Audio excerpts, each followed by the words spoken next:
के लागता ये जान तू तो पूरा लगालू हो केहू बोली त गोली मार दे हम लेके पचासा तू दे देलू झासा भइल बारू बतासा समिज तोहर खार दे हम जवानी पुली झार दे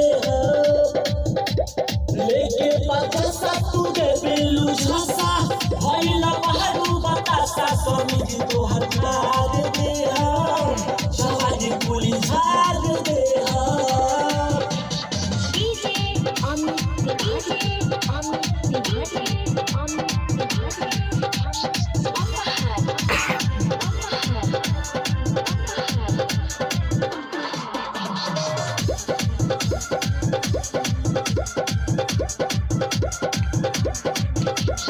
राहमती त परमुदी से फसल बारू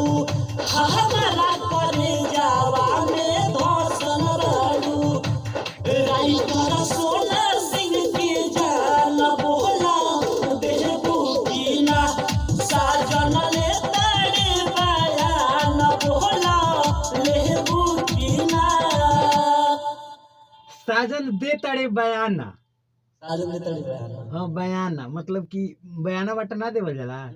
तो साजन दे तड़े लास्ट वाला बयान। अंतर बजावा 3 पे ले आके ऊपर क्लिक करा पे आके ऊपर ऊपर 20-25 पे ले आके क्लिक करा एंटर करा बताएं रिकॉर्डिंग लगाना पड़ेगा कि लगा है ना।